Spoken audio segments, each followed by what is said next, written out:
अच्छा शुएब शीन साहब, आपने एक गुज़िश्ता दिनों में आपने एक एफआईए में दरख्वास्त दी थी किसी नून लीग खातून के हवाले से, जिसने आपके ऊपर बड़े गंदे तरीन इल्ज़ामात लगाए थे, क्योंकि मैं डिस्कस नहीं कर सकता। उस केस का क्या बना? मैंने एप्लीकेशन दे दी थी। उस एप्लीकेशन का मुझे रिस्पॉन्ड आया, डायरी नंबर आया, उसके बाद से वो कोई पता नहीं, गायब हो गया। आपको खातून का पता चला कौन है कोई जिसने पता नहीं, आपके ऊपर कहते हैं इतने गंदे फेक है, तरीन इल्ज़ामात लगाए थे? कहते हैं फेक है।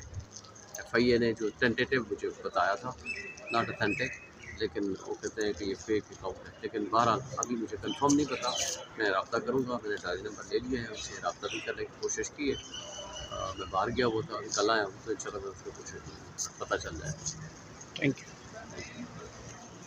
अच्छा शुएब शीन साहब, वो बताइएगा कि यहाँ पे जो इम्पोर्टेड केस है इमरान खान से मुलाकातों के हवाले से, यहाँ पे आईएलएफ के जो सदर मुंतखब हुए थे इस्लामाबाद हाई कोर्ट के, वो नहीं नज़र आ रहे आजकल, क्या वजह है? आईएलएफ के सदर तो मुंतखब जो हुए थे वो तो अंसर कियानी साहब थे, वो मौजूद थे। इस्लामाबाद हाई कोर्ट के, हाई कोर्ट बार के बार सदर, के। हाँ बार के सदर वो आईएलएफ के सदर तो नहीं है माजिद गिलानी साहब, लेकिन वो आएंगे इंशाल्लाह। नहीं, तो उनके बारे में बातें चल रही हैं कि वो पाकिस्तान तहरीक इंसाफ के वोट लेने के बाद जो है केसेस में रिप्रेजेंट नहीं हो रहे, वजह क्या है? वो तो जब हम जिस केस में उनको बुलाएंगे वो आएंगे ना, हमने उनको नहीं बुलाया तो नहीं आए होंगे, लेकिन रूटीन में तो वो ही is not part of ILF. हाँ अलबत्ता वो हमने उसको वोट दिया था, सपोर्ट किया था। एक बात है कि हम जब उनको बुलाएंगे, हमें उम्मीद है कि उनको आना चाहिए। बानी पीटीआई से मुलाकातों के हवाले से रुकावट क्या है? फैसल चौधरी और दीगर साथियों को तो बड़ी आसानी से जाने के लिए रास्ता मिल जाता है, बैरिस्टर गौर के लिए भी। उनके लिए क्या इतनी आसानियाँ कौन पैदा कर रहा है, आपको लगता है? देखिए आसानियाँ पैदा करने वाले तो बहुत हैं ना, आसानियाँ पैदा करने वाले ज़ार है, जेल सुपरेंट हो सकता है, उसमें जो बैठने वाले जो एस्टैब्लिशमेंट के लोग जो फैसिलिटेटर हैं वो हो सकते हैं, लेकिन जिनके लिए मुश्किलात पैदा होती हैं या हो रही हैं, तो ज़ाहिर है मैं भी 2-3 दफ़ा गया, सारे बाकी दोस्त भी गए, सलमान को भी नहीं मिलने दिया, मुझे नहीं मिलने दिया, उनकी बहनों को भी नहीं मिलने दिया जा रहा। ये सारा मैनिपुलेटेड सारी कहानी लगती है। आपको याद होगा कि सरदार एजाज साहब ये डे टू डे हियरिंग चला रहे थे, उसका चीफ जस्टिस साहब ने उस फाइल को मंगवाया, लार्जर बेंच बनाया, फिर लार्जर बेंच के आर्डर आया 24/3 को, और आर्डर आने के बावजूद जिसके अंदर लिखा हुआ है कि ये अब कोई हिंड्रेंस नहीं पैदा होगी, उसके बावजूद 3 तारीख को मैंने ये कंटेम्प्ट पिटीशन फाइल की थी, और उस दिन से लेकर आज तक मैंने कहा है कि इसको डे टू डे हियरिंग इसकी की जाए, इसको डेली बेसिस पे हमने कहा कि जी इसको आज फिक्स किया जाए, कल किया जाए, परसों किया जाए। पहले हमें ऑफिस वालों ने बताया कि जी ये जुमेरात का दिन लार्जर बेंच के लिए रखा हुआ है तो लग जाएगा। ये 3 अप्रैल की बात कर रहा हूँ। वो जुमेरात एक आई, दूसरी आई, तीसरी आई, और अब आकर के ये आज के लिए लगा, और आज भी आकर ये कहा गया कि जनाब ये लग कैसे गया। ऑफिस ने आगे से लिख दिया जी रॉन्गली फिक्स हो गया, गलती से लग गया। ये सारा टोपी ड्रामा है, ये मकसद है। देखें अगर अदलिया की बेतौकीरी इनको काबिल कबूल है, तो उसके नतीजे में जो अनरेस्ट पाकिस्तान में है, जो पूरी दुनिया में है, मैं अभी यूके से होकर आ रहा हूँ, वहाँ इंटरनेशनल लॉयर्स एसोसिएशन की कॉन्फ्रेंस थी, वहाँ मैंने खिताब किया। वहाँ यकीन करें पाकिस्तानी या गैर पाकिस्तानी जो लोग भी उनके मेंबर थे, मेजॉरिटी ने मेरे से एक ही सवाल किया कि जी आजकल हमें पता चला है कि उनकी फैमिली को, खान साहब को, उनको मिलने नहीं दिया जा रहा, वकला तक को मिलने की इजाज़त नहीं है।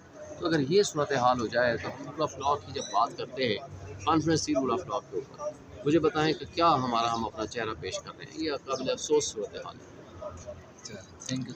अच्छा शुएब शीन साहब, आपने एक गुज़िश्ता दिनों में आपने एक एफआईए में दरख्वास्त दी थी किसी नून लीग खातून के हवाले से, जिसने आपके ऊपर बड़े गंदे तरीन इल्ज़ामात लगाए थे, क्योंकि मैं डिस्कस नहीं कर सकता। उस केस का क्या बना? मैंने एप्लीकेशन दे दी थी। उस एप्लीकेशन का मुझे रिस्पॉन्ड आया, डायरी नंबर आया, उसके बाद से वो कोई पता नहीं, गायब हो गया। आपको खातून का पता चला कौन है जिसने आपके ऊपर कहते इतने हैं गंदे फेक है, तरीन इल्ज़ामात लगाए थे? कहते हैं फेक है। एफआईए ने जो टेंटेटिव मुझे बताया था, नॉट ऑथेंटिक, लेकिन वो कहते हैं कि ये फेक अकाउंट है। लेकिन बहरहाल अभी मुझे कंफर्म नहीं पता, मैं रब्ता करूँगा। मैंने डायरी नंबर ले लिया है, उससे रब्ता भी करने की कोशिश की है। मैं बाहर गया हुआ था, कल आया हूँ, तो इंशाल्लाह मैं उसको कुछ पता चल जाएगा। Thank you. अच्छा शुएब शीन साहब, वो बताइएगा कि यहाँ पे जो इम्पोर्टेड केस है इमरान खान से मुलाकातों के हवाले से, यहाँ पे आईएलएफ के जो सदर मुंतखब हुए थे इस्लामाबाद हाई कोर्ट के, वो नहीं नज़र आ रहे आजकल, क्या वजह है? आईएलएफ के सदर तो मुंतखब जो हुए थे वो तो अंसर कियानी साहब थे, वो मौजूद थे। इस्लामाबाद हाई कोर्ट के, हाई कोर्ट बार के सदर, बार के। हाँ बार के सदर वो आईएलएफ के सदर तो नहीं है माजिद गिलानी साहब, लेकिन वो आएंगे इंशाल्लाह। नहीं, तो उनके बारे में बातें चल रही हैं कि वो पाकिस्तान तहरीक इंसाफ के वोट लेने के बाद जो है वो केसेस में रिप्रेजेंट नहीं हो रहे, वजह क्या है? वो तो जब हम जिस केस में उनको बुलाएंगे वो आएंगे ना, हमने उनको नहीं बुलाया तो नहीं आए होंगे, लेकिन रूटीन में तो वो ही is not part of ILF। हाँ, अलबत्ता वो हमने उसको वोट दिया था, सपोर्ट किया था। एक बात है कि हम जब उनको बुलाएंगे हमें उम्मीद है कि उनको आना चाहिए। बानी PTI से मुलाकातों के हवाले से रुकावट क्या है? फैसल चौधरी और दीगर साथियों को तो बड़ी आसानी से जाने के लिए रास्ता मिल जाता है, बैरिस्टर गौर के लिए भी, उनके लिए क्या इतनी आसानियाँ कौन पैदा कर रहा है? आपको लगता है देखिए, क्या? आसानियाँ पैदा करने वाले तो बहुत हैं ना, आसानियाँ पैदा करने वाले ज़ाहिर है, जेल सुपरेंट हो सकता है, उसमें जो बैठने वाले जो एस्टैब्लिशमेंट के लोग जो फैसिलिटेटर हैं वो हो सकते हैं, लेकिन जिनके लिए मुश्किलात पैदा होती हैं या हो रही हैं, तो ज़ाहिर है मैं भी 2-3 दफ़ा गया, सारे बाकी दोस्त भी गए, सलमान को भी नहीं मिलने दिया, मुझे नहीं मिलने दिया, उनकी बहनों को भी नहीं मिलने दिया जा रहा।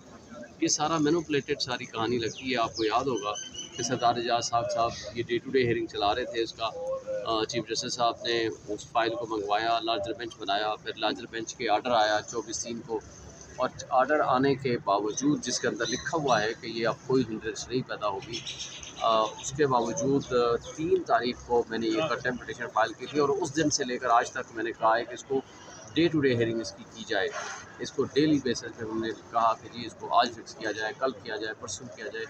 पहले हमें ऑफिस वालों ने बताया कि जी ये जुमेरात का दिन लार्जर बेंच के लिए रखा हुआ है तो लग जाएगा।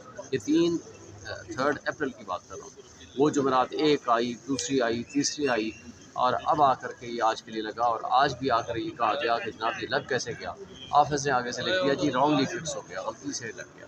ये सारा टोपी ड्रामा है, ये मकसद है। देखें, अगर अदलिया की बेतौकीरी इनको काबिल कबूल है तो उसके नतीजे में जो अनरेस्ट पाकिस्तान में है, जो पूरी दुनिया में है, मैं अभी UK से होकर आ रहा हूँ, वहाँ इंटरनेशनल लॉयर्स एसोसिएशन की कॉन्फ्रेंस थी, वहाँ मैंने खिताब किया। वहाँ यकीन करें पाकिस्तानी या गैर पाकिस्तानी जो लोग भी उनके मेंबर थे, मेजॉरिटी ने मेरे से एक ही सवाल किया कि जी आजकल हमें पता चला है कि उनकी फैमिली को, खान साहब को, उनसे मिलने नहीं दिया जा रहा, वो कला तक को मिलने की इजाज़त नहीं है। तो अगर ये सूरत हाल हो जाए तो रूल ऑफ लॉ की जब बात करते हैं, कॉन्फ्रेंस थी रूल ऑफ लॉ के ऊपर, मुझे बताएं कि क्या हम अपना चेहरा पेश कर रहे हैं, ये काबिल अफसोस सूरत हाल है। Thank you. अच्छा शोएब शीन साहब, आपने एक गुज़िश्ता दिनों में आपने एक FIA में दरख्वास्त दी थी किसी नून लीग खातून के हवाले से, जिसने आपके ऊपर बड़े गंदे तरीन इल्ज़ामात लगाए थे, क्योंकि मैं डिस्कस नहीं कर सकता। उस केस का क्या बना? मैंने एप्लीकेशन दे दी थी, उस एप्लीकेशन का मुझे रिस्पॉन्ड आया, डायरी नंबर आया, उसके बाद से कोई पता नहीं, गायब हो गया। आपको खातून का पता चला कौन है जिसने आपके ऊपर इतने गंदे तरीन इल्ज़ामात लगाए थे? कहते हैं फेक है। FIA ने जो टेंटेटिव मुझे बताया था, नॉट ऑथेंटिक, लेकिन वो कहते हैं कि ये फेक अकाउंट है। लेकिन बहरहाल अभी मुझे कंफर्म नहीं पता, मैं रब्ता करूँगा, मैंने डायरी नंबर ले लिया है, उससे रब्ता भी करने की कोशिश की है। मैं बाहर गया हुआ था, कल आया हूँ, तो इंशाल्लाह उसको कुछ पता चल जाए। Thank you.